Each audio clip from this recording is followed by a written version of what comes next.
Hello everybody, today we're going to take a look at Garden of Words, which is a 2013 anime short film written and directed by Makoto Shinkai, who's also responsible for other popular titles like 5 centimeters per second, Your Name, and The Place Promised in Our Early Days. And this director is pretty well known for creating big experiences out of little stories. So we're going to have that sort of slice of life kind of experience here today. So a couple unique things about this film is the look of it, the artistic style and the methods used behind it, which we'll get back to, but also because of the takeaway that we have from the film as well. So the plot follows a 15-year-old high school student named Takao who has a passion for shoemaking. He ditches class one day to go sit in the Shinjuku Gyoen National Park during a rainy day, and there's going to be a lot of rainy days because this is the rainy season in Japan, to you fellow Americans who may not be aware of that. And it's there that he meets a mysterious young woman. So their first time sitting next to each other, they don't really say much to each other, but it's on subsequent encounters that they actually start sharing more with each other,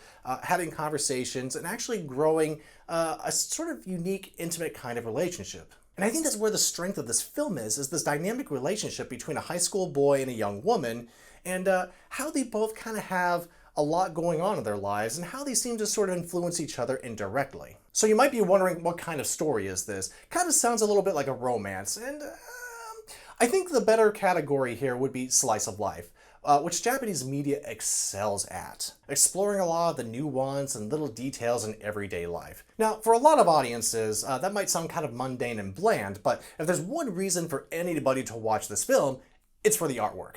I mean, my God, some of these shots are outright photorealistic, and there were a couple of unique methods that were utilized here. First of all, Shinkai actually did use a lot of photographs for the backgrounds and then photoshopped on top of them. Other background shots were done in traditional anime style, combined with a little CGI. And what gives it its unique look, though, is that Shinkai was insistent on trying to imitate light refraction on the characters' bodies. So, for example, a lot of environments have a lot of lush green, which glows on the character's skin. And this is achieved especially by coloring the refraction on top of the character contours, which is something that's very rare, if outright never done in anime. Usually they keep the contour lines, but in this case, the light actually overlaps it, which does give it a very unique look and style. So my interpretation of the film was that a lot of great things can be influenced from small interactions. Like I said, it's a slice of life. It's all about the small details that make for big, great experiences. But Shinkai did mention that the theme to this film was lonely sadness, or koi, which is the traditional Japanese word for love. So with that information in mind, there's sort of this neat correlation between love and lonely sadness, which plays a huge role in this small story. So I found it kind of unusual, because when I looked up a bunch of other critics, what they had to say, one of the things they loved was the art style, the nuanced storytelling, but they didn't really care for the brevity. Personally, I feel like the length was perfect. I just feel like it didn't need to be too long or too short. I felt like it was exactly the length it needed to be, which I think again plays into the art style of this film, because I feel like as an artist, Shinkai just needs to tell a story in the way it needs to be told. But with all that said though, my one criticism though was this very melodramatic climax. And I can't really explain more without going into spoilers, so here's where I'm going to give a fair warning. Go to this time code so that you can skip this spoiler. And so 3, 2, 1, here we go. So we do find out the young woman's name is Yukari. She's a 27-year-old literary teacher who's taken time from work because she's the victim of bullying and gossip from her students. And Takao and Yukari actually do become very close with one another, and it's very clear they influence each other on a major scale. In fact, Shinkai said that the whole symbolism behind the shoe making is that the shoes are a symbol for these two characters teaching each other how to walk again, from their major issues in their life. So by the end of the film, I mean, they do wind up together for a short time, and Takao confesses his love, but that's when reality really smacks us in the face. Yukari tells him, look, she's an adult, he's still a kid, and she's getting ready to move and start her life anew, and that this is just not going to work out.